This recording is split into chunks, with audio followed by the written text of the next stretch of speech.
Hello everyone.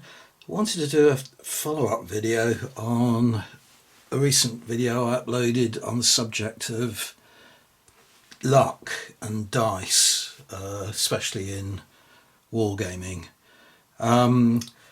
So just to recap briefly, I was talking about this dice bin that I purchased, which the sort of half jokey intent of it is that if you have unlucky dice during a game, you put them in this bin as a sort of punishment.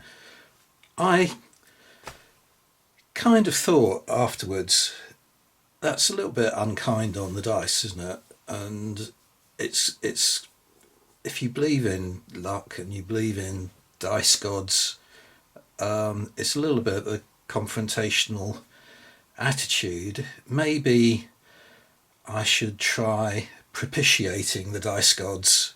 So how do you do that? Well, superstitious ideas and old kind of religious practices might suggest that you make some kind of sacrifice. I decided to sacrifice a little bit of my cash and splurge out on some goodies for my dice instead. So I paid for this dice bag from the dice shop.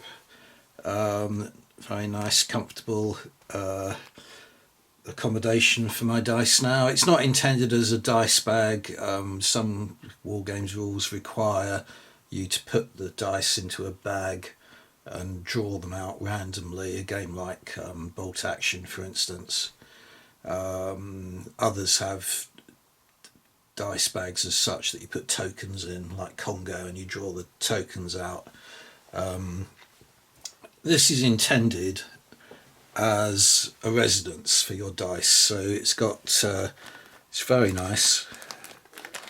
It's got 7 compartments inside, and that's interesting itself, isn't it? 7's considered to be a lucky number, and it holds quite a lot of dice. So they've all been released from their confinement in an old biscuit tin in a dark cupboard, and I now keep them in this. Unfortunately, it's not large enough to house all my dice. I'm still aware of a lot of dice that I've got around the house that haven't got room for, so I am going to have to buy another one of these some stage in the future. And I also, although I don't need it, again, this is meant to be as a kind of sacrificial offering. I've got quite a few dice trays already, but I bought this very nice plush dice tray, which is a nice bit of wood with nice ornamentation on it. It's sort of magnetically held together, and inside you have area to roll your dice in, but you also have spaces that you can put dice in and take them to a game. This would be, you've probably got enough here for some of the games that require bucket loads of dice, but strikes me this is more suitable for a role-playing game, so someone who's into role-playing rather than wargaming maybe. But nevertheless, I'm going to use it. I've even got some of my very old, had these since I was a schoolboy, poker dice in here. But anyway, before I do get going, just to keep you engaged, let me pose a question to you.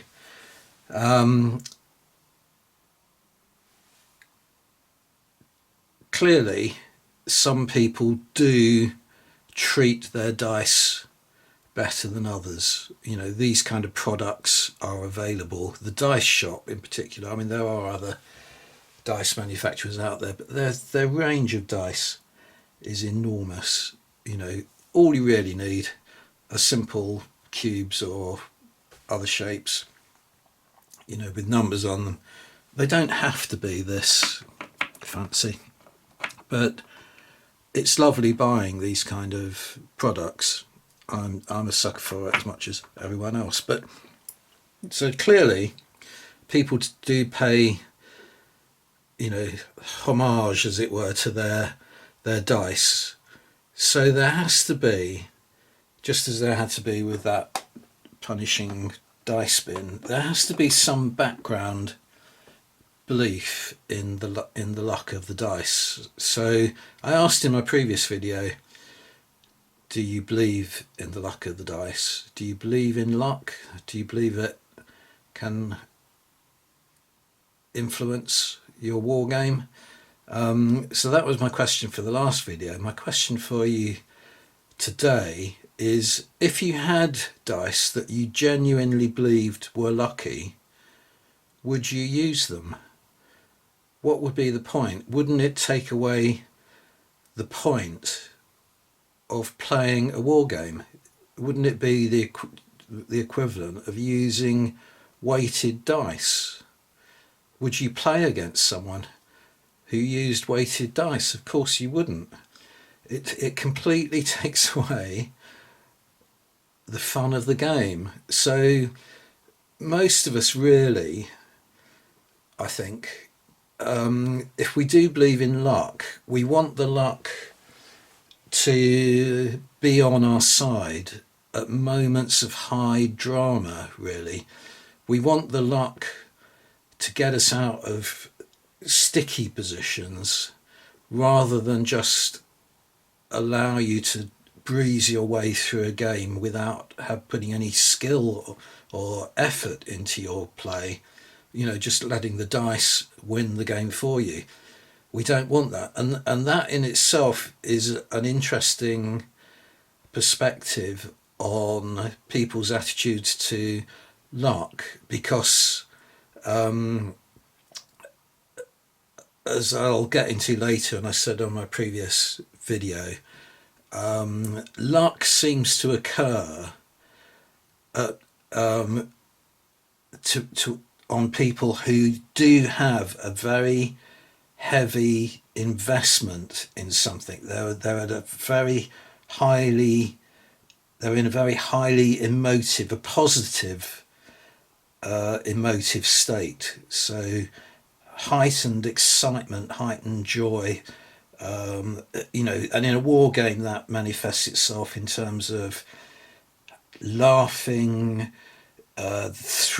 being thrilled at throwing unlikely dice rolls at crucial moments, all that kind of thing. It means you're winning the game simply by the enjoyment that you're getting out of it. You're having a fantastic game, and the dice are rolling almost irrationally. Again, I'll come back to that phrase later, hopefully, if I can remember everything that I want to say to you.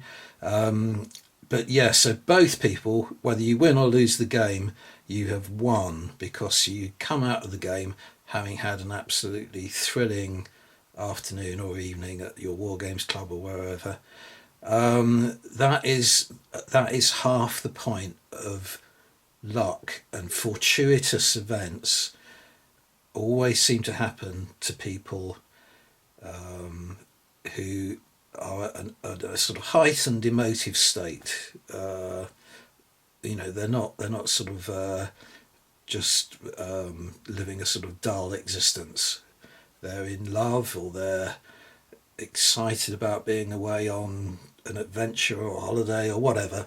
Anyway, so that is the first thing I'd say to you about first question I posed to you.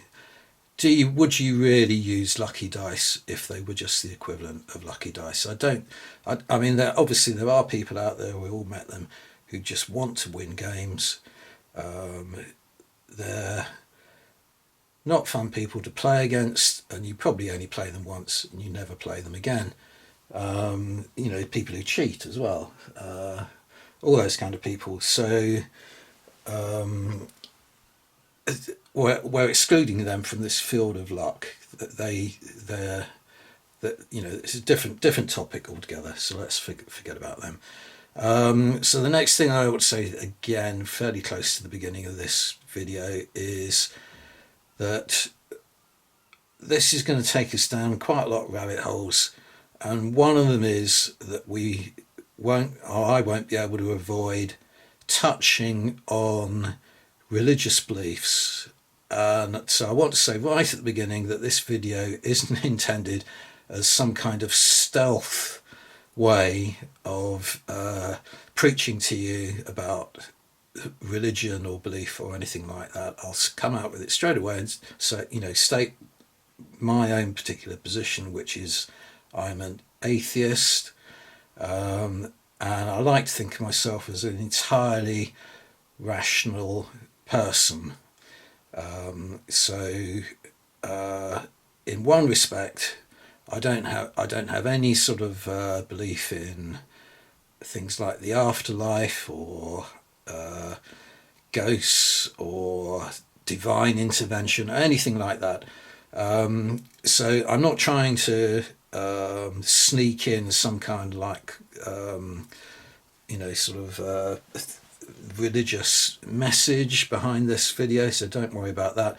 Equally, if you are of a religious inclination, I'm not going to attempt to put down your beliefs, whatever they may be. I'm not going to try and decry them. In fact, quite the opposite. I'm going to try and demonstrate that there is a sort of an overlap of the two frames of mind.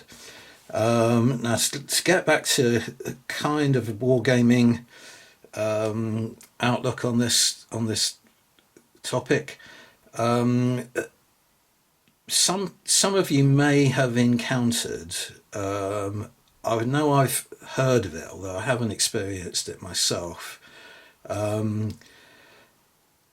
That the church, shall we say, in the UK, but people who have very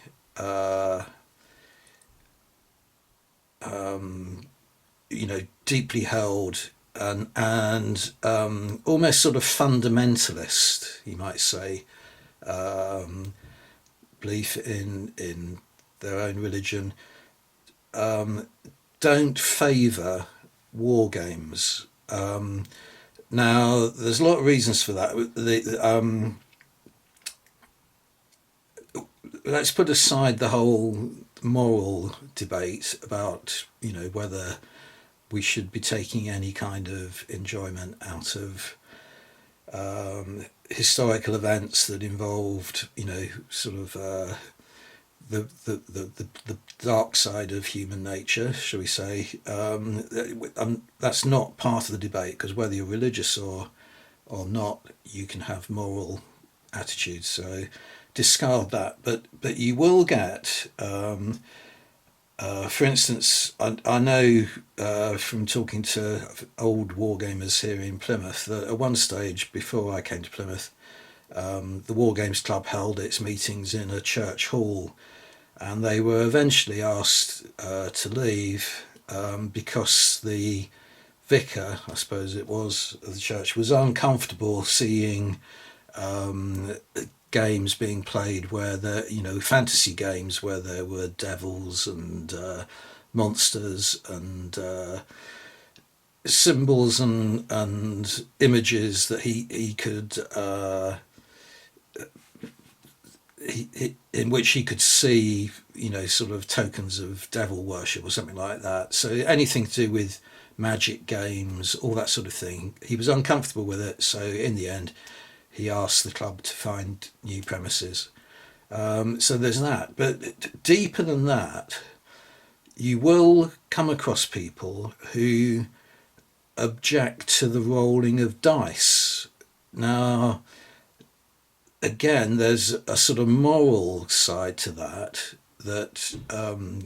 people feel, some religious people feel that gambling is immoral. Again, we're going to put the whole issue of gambling to one side. It's sort of gambling doesn't really take place in wargaming as such. Vast amounts of money don't exchange hands if you win or lose a game normally. And it is more of a kind of moral subject, social issue. But again, there's something deeper than that. That dice originate from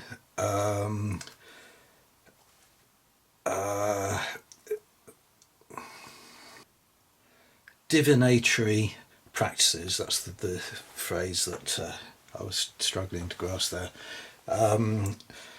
Yeah, originally, dice kind of developed from pre-Christian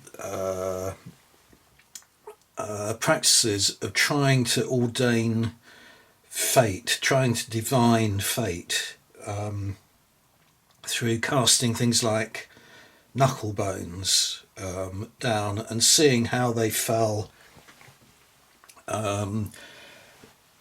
you know, what their pattern as they fell on the ground, or sometimes you get, I mean, in the East you get other kind of similar kind of practices like the I Ching, where you'll throw straws down or coins down onto a sort of pattern, a mandala, or sort of a design.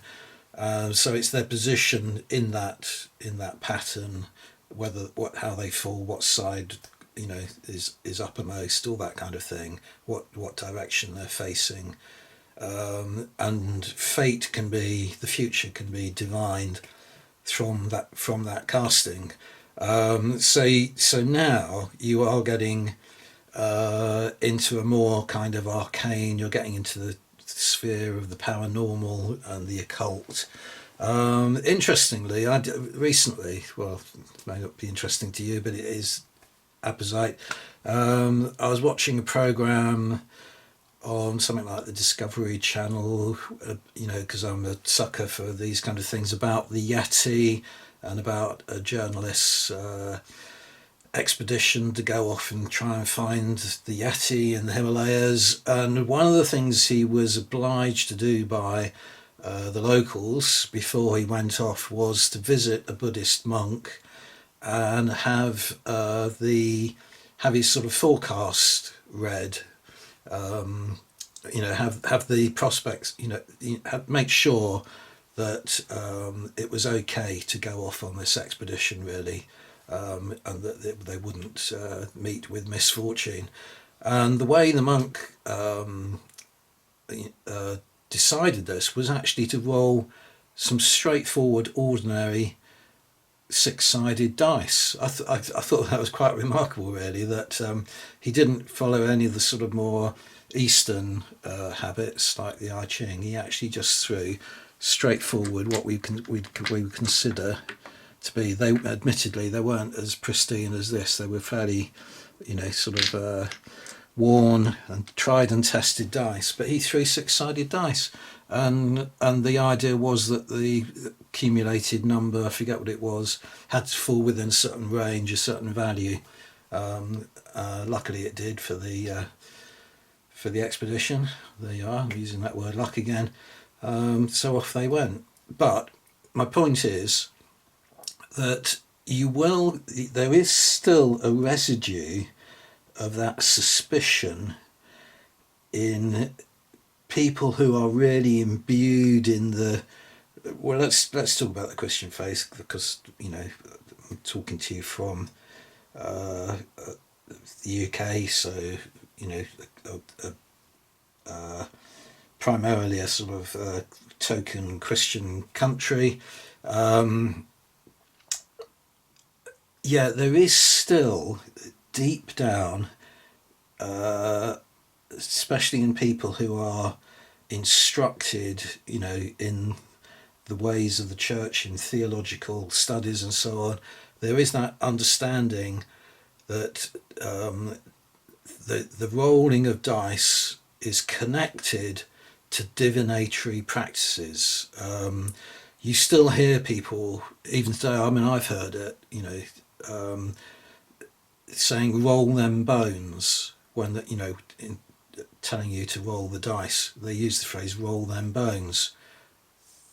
That's a memory, almost an unconscious memory now, recall of a time before before Christianity arrived in the country, of rolling knuckle bones, and to determine the outcome of something. The die is cast.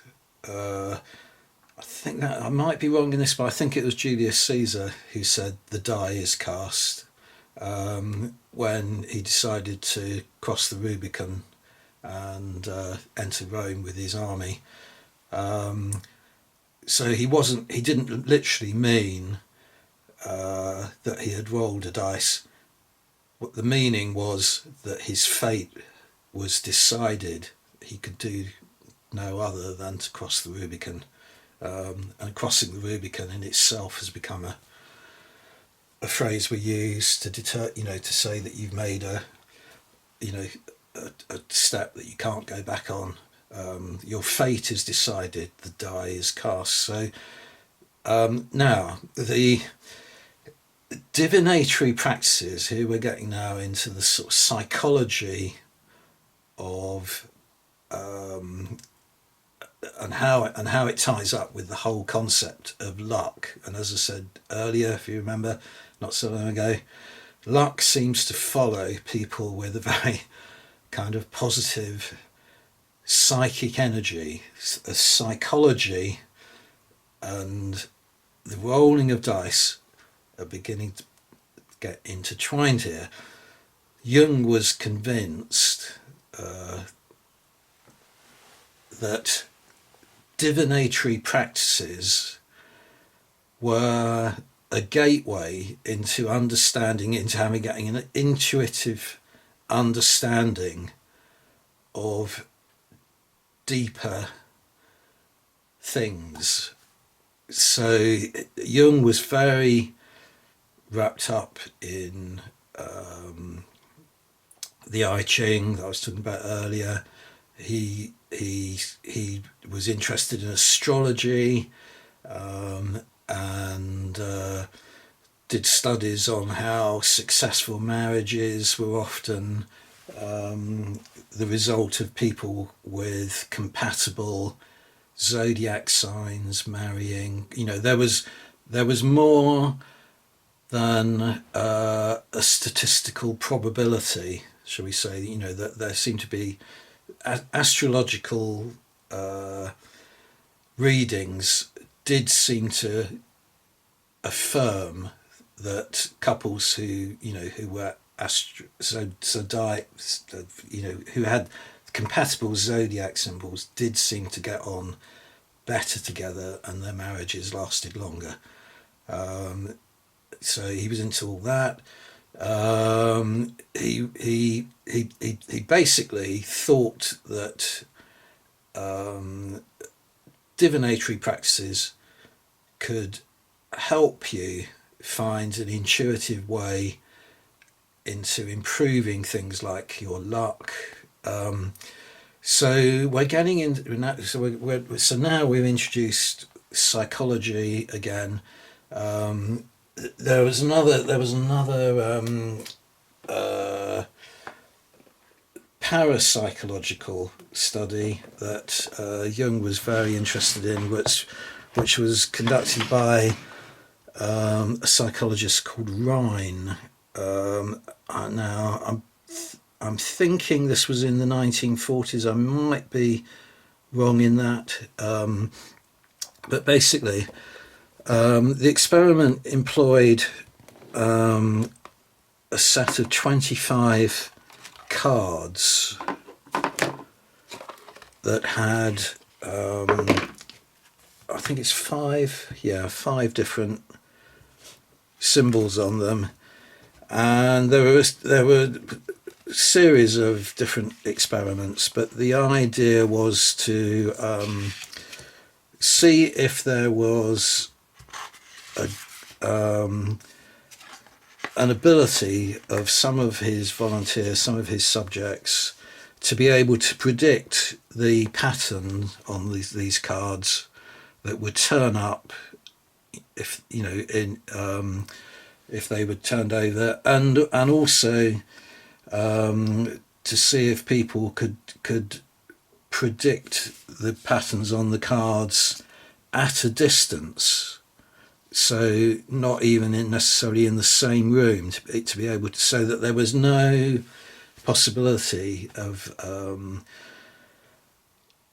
the slim, there wasn't the slimmest chance of people being able to use some other means of being able to predict or be able to cheat, as it were. So, for instance, that star kind of sign could have been reflected in the lens of someone's spectacles. So, the person holding the card in front of them might be looking at the card through spectacles, and his subject might see the reflection in that person's glasses and know, and therefore be able to cheat. Not necessarily do that consciously. They could even just unconsciously see the reflection and appear to know when in fact they didn't. So all those kind of possibilities were removed from the experiment, and Rhine did seem to show that there was a certain proportion of the population who had a kind of extrasensory perception. Now, and Jung picked up on that and ran with it for decades, always quoting Rhine's experiments in his writings and so on. Rhine did notice, though, and again this interested Jung, that the success diminished with fatigue and general loss of interest in the experiment. So the same people, were their success in their predictions would diminish as they grew tired and less interested and got bored, effectively. So Jung picked up on that as well, that you had to have this kind of positive energy. You had to have this positive, belief that you could do it in order to be able to do it. So you were creating luck almost out of nowhere. You actually create, by your sheer belief, you could turn something into reality. And the way of doing that was to have this sort of very positive energy. Now this is at a time when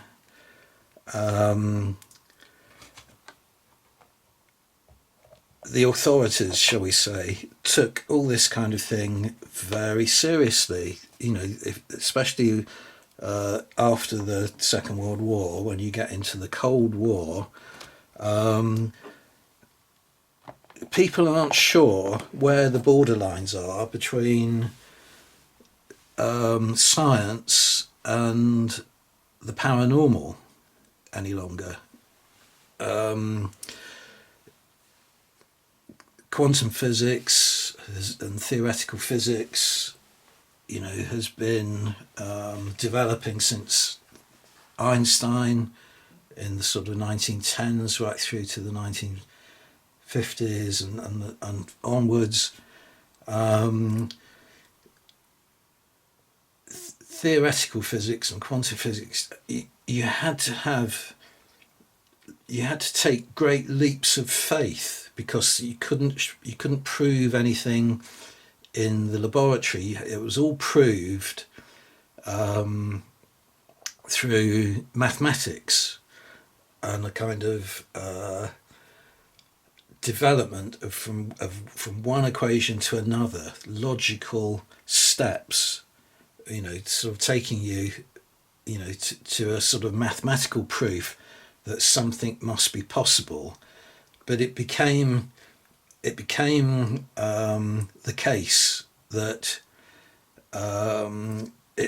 that things were shown to be possible that had previously been considered impossible. So quantum physics came into direct contradiction with everyday physics. Particles could exist in two places at once. They could travel faster than the speed of light, which, according to Einstein, was impossible. At the same time, you have psychology, which began as a branch of medicine, so as a branch of science.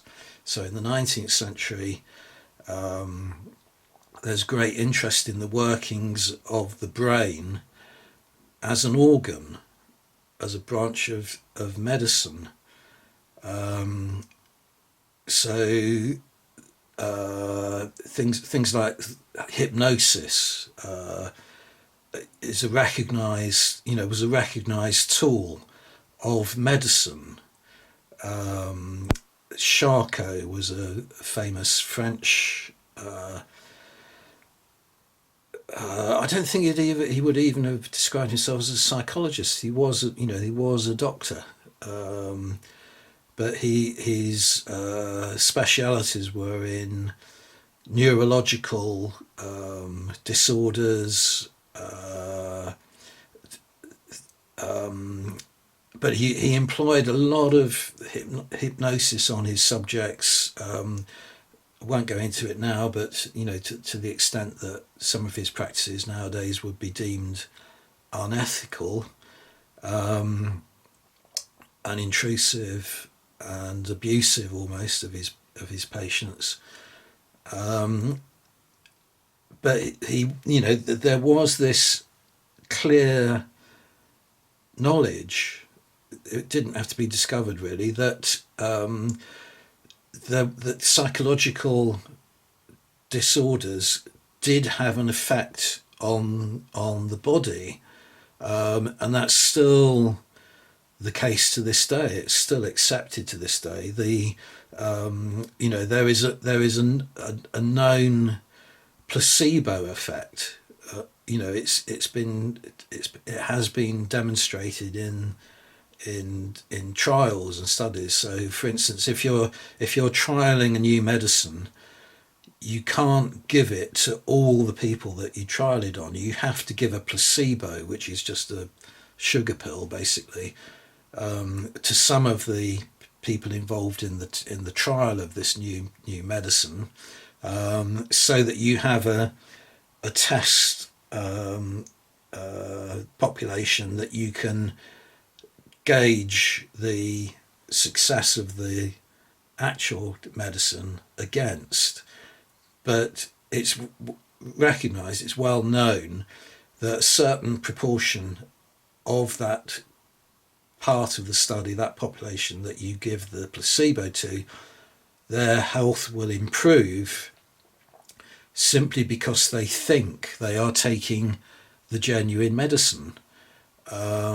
So the mind is having an effect over the body. The mind is through belief is creating the situation out of nowhere. It's creating the cure. It doesn't happen on everybody, unfortunately, but you're getting into that paranormal, even though it's in a scientific trial, you're getting into that paranoid area, where it can't be explained what is happening.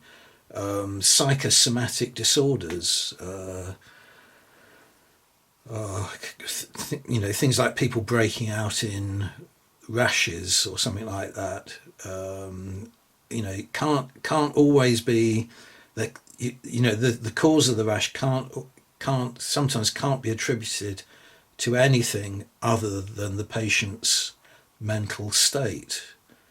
People kind of almost somehow can will, or not necessarily will, they can unconsciously create a physical state. And this is, as I was about to say earlier, and got sort of went off on a tangent as usual. This is all very pertinent in the at the time of the Cold War, where the authorities can't determine really, they can't determine the borderline between science and fantasy. So is it possible to read minds? Is telepathy a genuine physical force? If it is, what happens if the Russians master it before we do? So they have to take it seriously. They have to take UFOs seriously.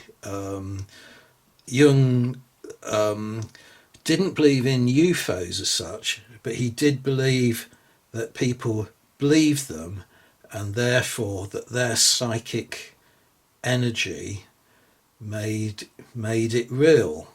So UFOs did exist because people thought they existed. They had somehow summoned unconsciously the UFOs out from a different dimension. But if that then becomes a fact, then the conflicting powers in the Cold War both can envisage a kind of gateway to employing UFOs, employing UFO technology. Is really hard to get your head around. And the whole thing about science and science becoming more difficult to comprehend, and psychology and medicine and religious belief all trying to understand the incomprehensible. The whole thing gets thrown into one big pot, and you can get parallels between all the different sides. You can also get dovetailing. You can get sort of dovetailing of all the different sciences and beliefs and so on. All get thrown into one big pot. For instance, Jung had a very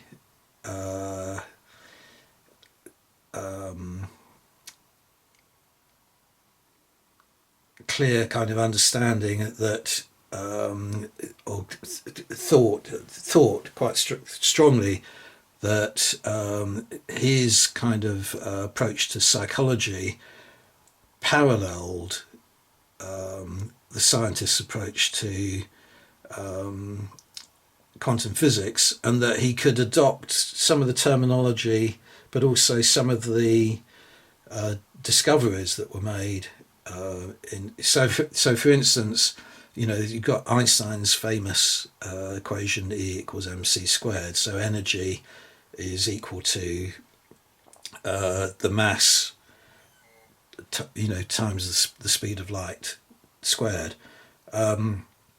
To Jung, that was really interesting because even if it's a minuscule amount of energy, is there such a thing as psychic energy? What is it about all those people who are lucky? What is it about those people who find a cure just through their belief that the tablet they're taking is giving them a cure?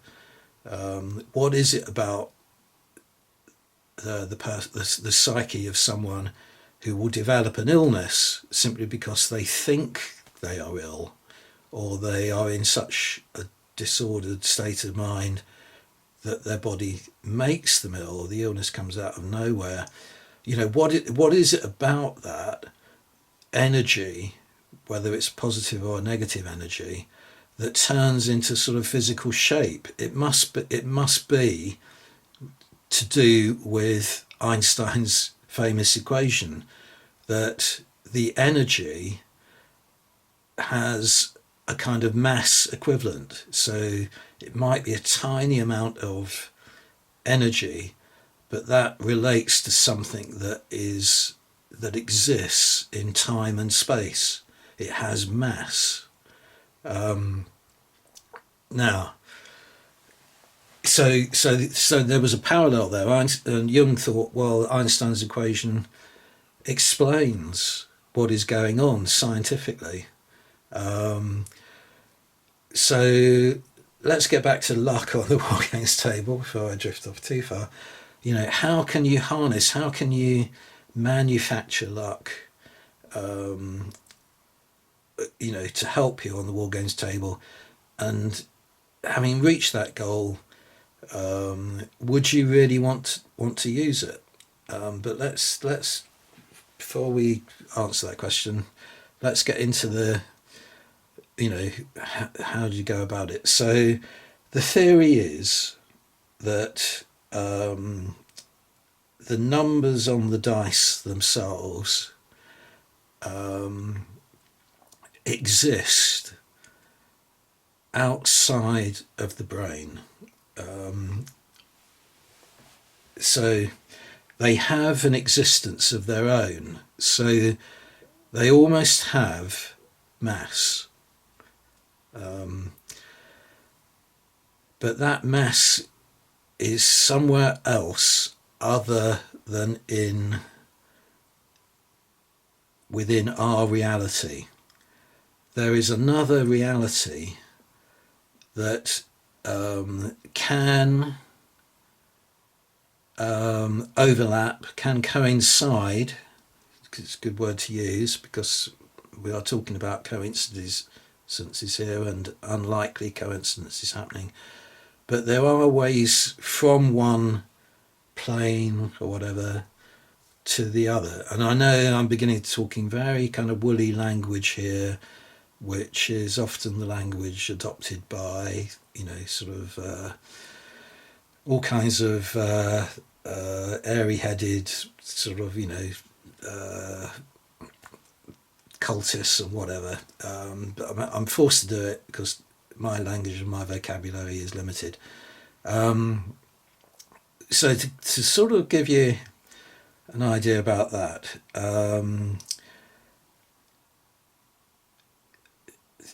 how can things exist outside of the human mind? How can immaterial things exist outside the human mind? Well, let's look at something that is, things that are material to begin with. Things like fire exist, things like clay exist. They are there to be, found by humans. So the human brain can function purely in a sort of physical way, take you to that fire, take you to the clay in the earth. So they both exist outside the brain, but that's, and they don't exist inside the brain. What about, though, pottery? If you bake clay in an oven, it turns to pottery, which you can use, you can employ to hold water to cook food in. So pottery is a physical thing, but it requires the human brain to either, depending on how you choose to look at it, either to invent it or to discover it. What is was pottery in years back discovered, or was it invented? I mean, probably people first found clay that had been baked by the sun and then realised that the heat of the sun had done this to the clay, and thought, well, we can influence that process by putting the clay in within fire and achieving the same result. But the point is that the sort of pottery came out of the brain, and more significantly, it wasn't found, it wasn't invented, it wasn't discovered by one human being who then slowly spread by word of mouth, across centuries and across the entire globe, so that the art of refining pots out of clay, spread slowly that way. It happened in multiple places across the planet. Didn't come from one individual. It happened, different times and in different places. It was discovered or invented, probably discovered is a better word,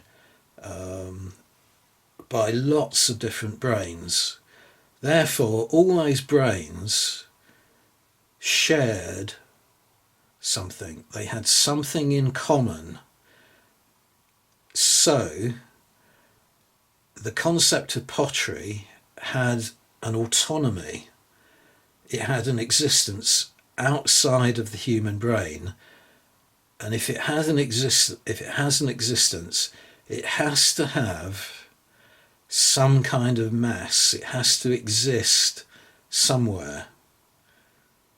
So it's not the pot itself that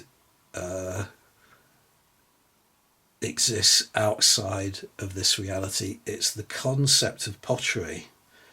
That goes for apps. So that is my best kind of crude metaphor example that I can give you. But the same thing is the case with numbers. The numbers have their own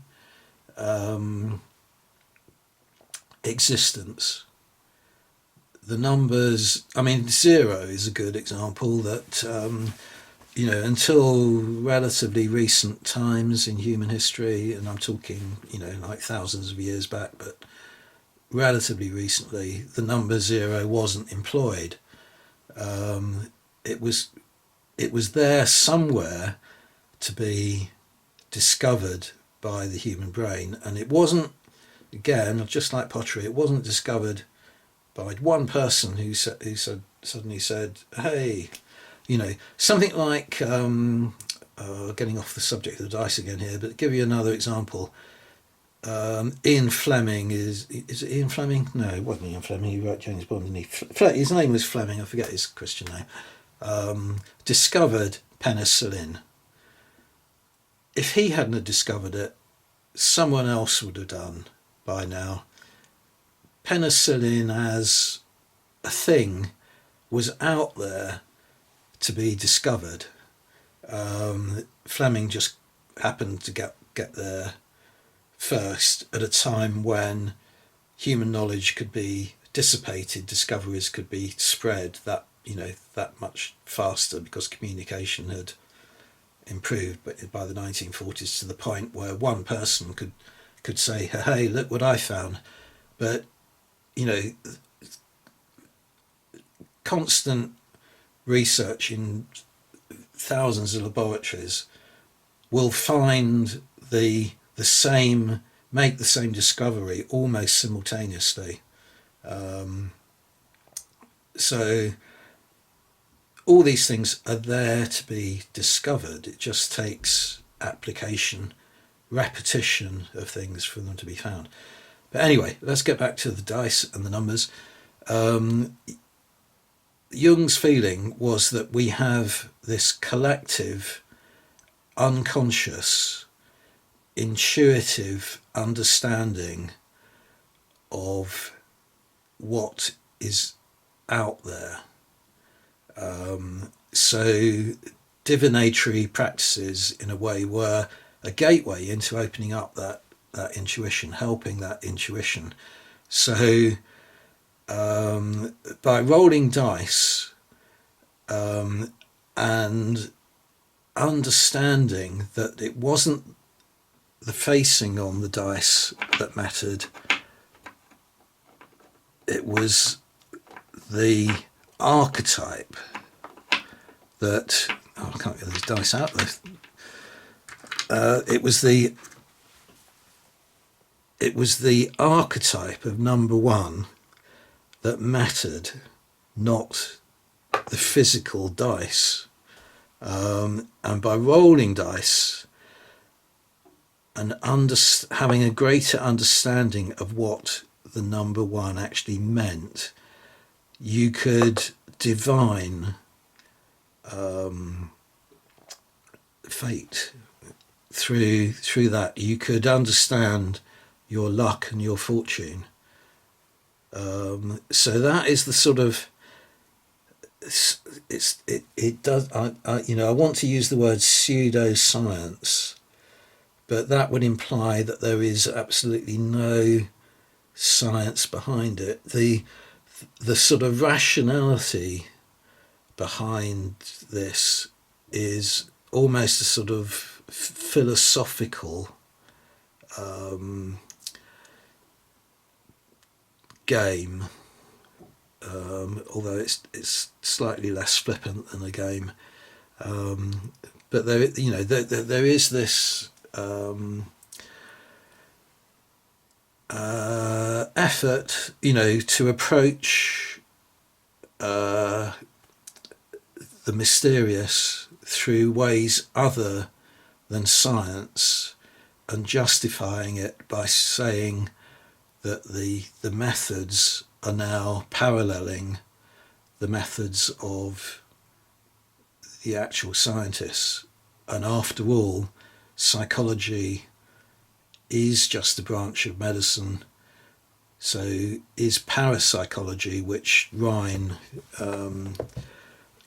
is credited with having established, is parapsychology still a branch of medicine, or is it falling into that sort of category of being just superstition? The sort of twist in the tale is that people have to take it seriously because other people take it seriously, and those people could, according to Jung, could actually be summoning out of this other unconscious dimension. They could be summoning things into existence. There is still that possibility, and until it can be disproved, it has to be taken as taken seriously. And this is the reason you do get, especially in the US, you do get governmental interest in UFOs, in telepathy, all that kind of thing. And then it allows the sort of conspiracy theorists to say, look, it must be real if government agencies are taking it real. And if they're trying to cover it up and pretend they're not taking it seriously, it just, confirms their misconceptions. So this is what is happening. But let me finish by just playing a little sort of game to sort of demonstrate the way,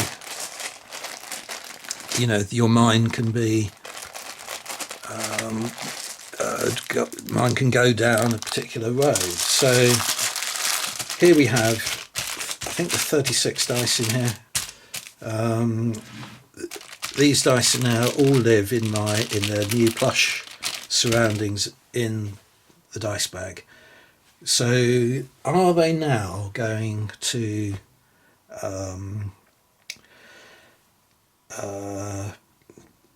favour me because I have favoured them. Let's see if we can do a little experiment to prove what I mean. So,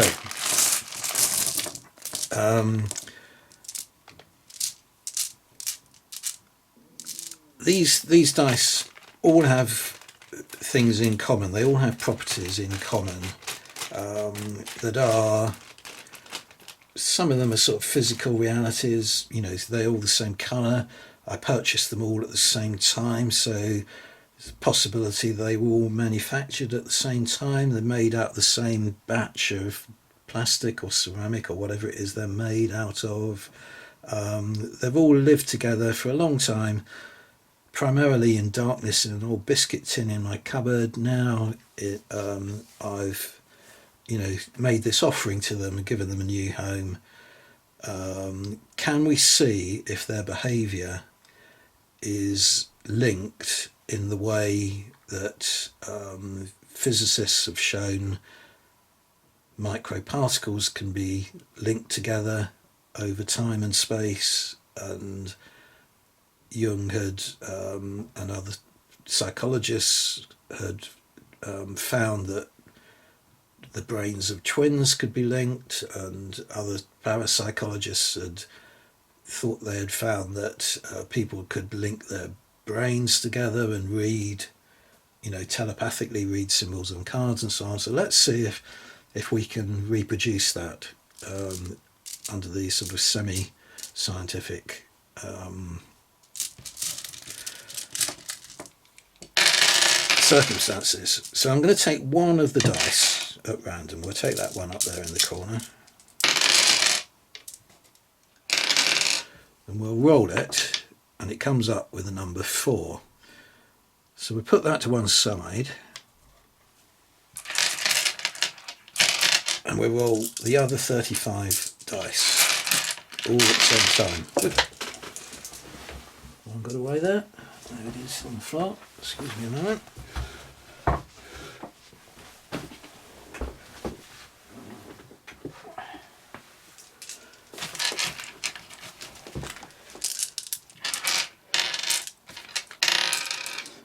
Now, if I roll these other 35, you would expect 5 of them to come up with a number 4 on average, because 6 out of 36 is a 1 in 6. And I can find here 1, 2, 3, 4, 5 dice with a number 4 on it. So that is plumb on what you would expect. 1 in 6 of those dice has come up with the number 4. So my luck has neither deteriorated nor has it declined. So my luck hasn't improved. Let's just try it one more time.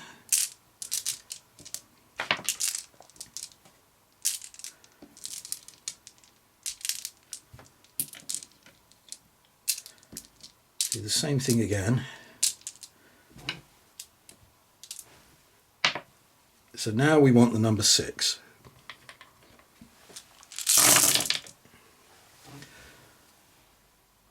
We have 1, 2, 3, 4, 5.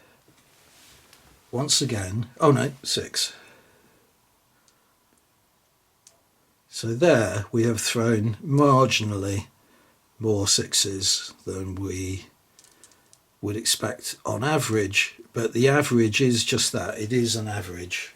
It's not going to always fall, you know, sort of, it's going to fall around the average. It's never going to be precisely on it like it was on that previous roll. The remarkable thing, would have been if I'd rolled all 35 dice and they had all turned up with sixes. It's just not going to happen, is it?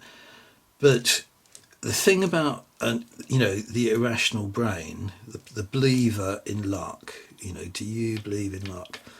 It's going to come up with all kinds of reasons why my luck isn't there on this day.